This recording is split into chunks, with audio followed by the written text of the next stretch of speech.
Well, hello indie people, I hope you're doing well. Now, this video today is talking about accepting your autism diagnosis, because recently I've been getting a few comments about how autism is a hindrance to people on the spectrum, to yourself if you're someone on the spectrum. But I'm hoping by talking about my pathway to accepting my own autism diagnosis, it might help you or someone that you know. So to talk about my own diagnosis, I was diagnosed when I was 4 years old back in 1996, and I didn't know that I was autistic or I received my diagnosis until I was aged 10, and basically it all came about because I asked my mum about it, because I had been getting these feelings about being different from my peers because I was going into different classes from the rest of my classmates. I didn't understand why. It kind of made me wonder why. Like, why was I going off to these classes when the rest of my class is, you know, here and they're just doing their normal thing? And that's how I found out about this autism diagnosis. Because I was 10, I didn't really get the full understanding of what autism was and what it meant to be autistic, because it was 2002 compared to 2020.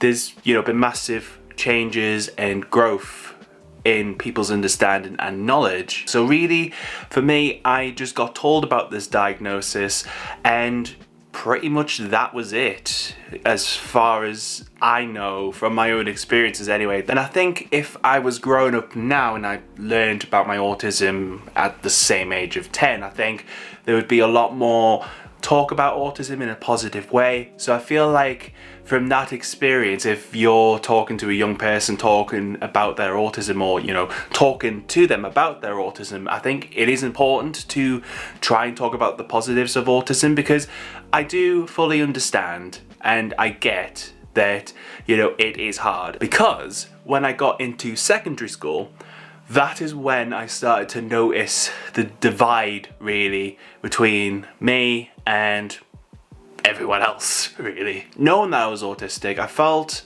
like, I don't know, there was just this barrier, because I could make friends in school, or, you know, I was friendly enough with people, but it was always difficult for me to make that next step. So meeting friends outside of school, like, literally it didn't happen. Like, I never did it. I never really met friends outside of school because it was something I felt incredibly uncomfortable with, because, I don't know, I was so used to seeing them in school that it just did not compute with me whatsoever, really.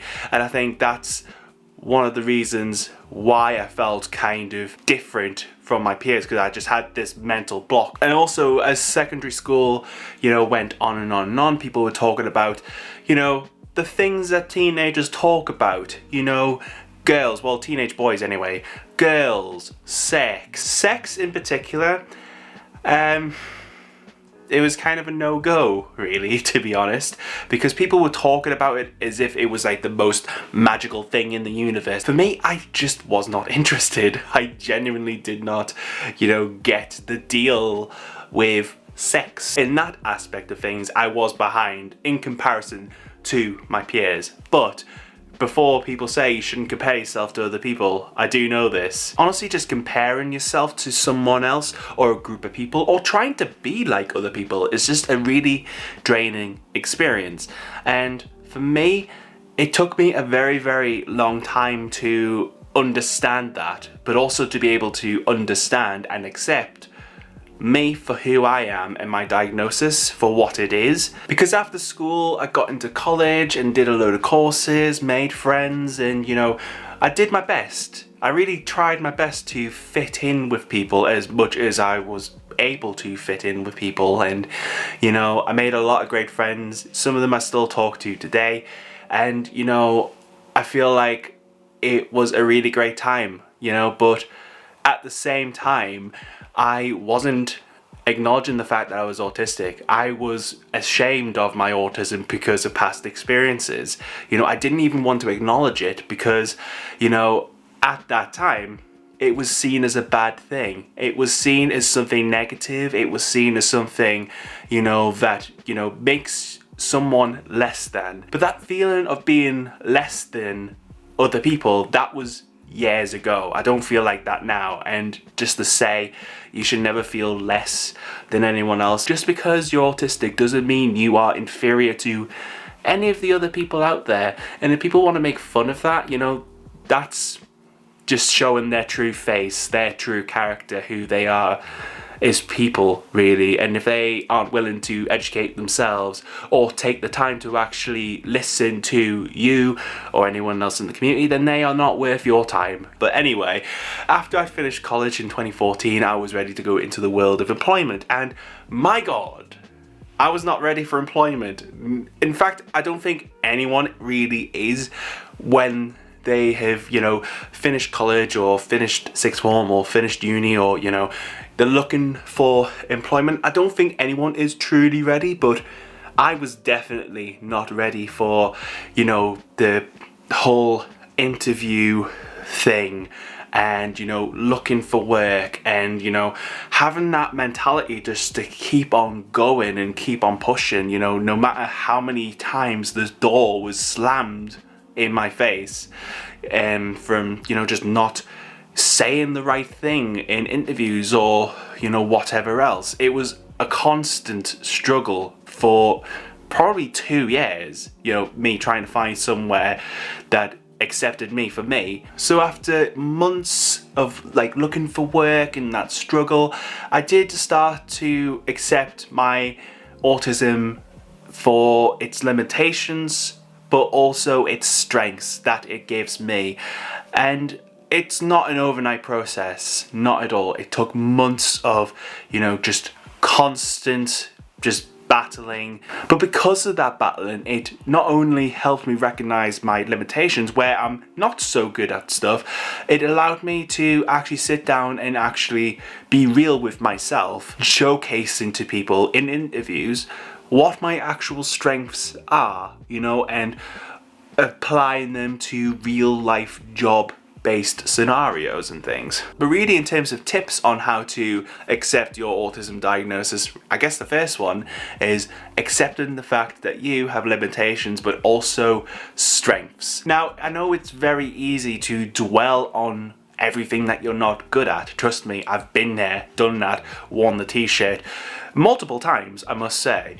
But I feel like, you know, if we don't acknowledge the things that we're bad at, you know, we can't actually think about the things that we are good at. You know, what makes us unique? What makes us us, really? And applying that to whatever the scenario is. For me, for example, in a work scenario, I feel like I am really good at picking up on the minor details of things, you know, whether it's errors in reports or whatever, but also, you know, having a methodical thought process. But those sorts of things help. And I feel like if you have a real sit down with yourself and think, you know, what am I good at? And, you know, asking people, you know, what makes you good at something, or, you know, what they think you're good at, I think will help you in accepting the fact that you have this diagnosis of autism.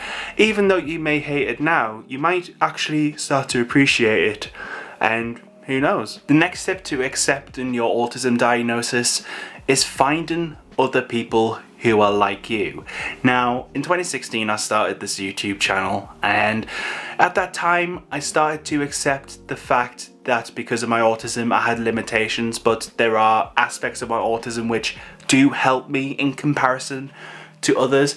And I feel what really solidified this for me was finding other people who were like me, because years ago I didn't think there were people like me who had the same kind of experiences. But, you know, if you look hard enough, especially online as well, you will find people who may not have the same experience as you, but, you know, you can relate to. And I feel like when it comes to accepting your autism and, you know, who you are as a person, you know, finding people who firstly validate your experiences, but also you can relate to and just get on a level, whatever that level may be, I think it goes a long way to accepting your autism. So for me, when I was getting into YouTube and uploading videos in 2016, really the people who I don't know, helped me accept me for me, and, you know, really validated my experiences, were people like Katie from Invisible Eye, Connor Ward, people like the people I just mentioned at the time, you know, really helped me find my kind of autistic identity, to be able to express that and talk about that comfortably. And, you know, they just helped me accept me for me and, you know, my autism diagnosis as a whole. And I strongly suggest that, you know, if you are wanting to find out,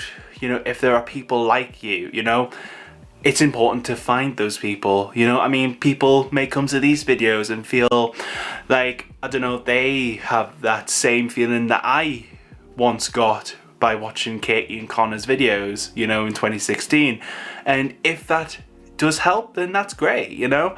But I think it is important to find those people, you know, find your community, find, you know, people who just get you for you. But how do you feel about your autism diagnosis? Is it something that you feel positively about or not? Let me know down below. If you enjoyed this video, got something out of it, make sure you leave a big thumbs up for me down below so I know. Stay you, stay indie, and I'll see you next time.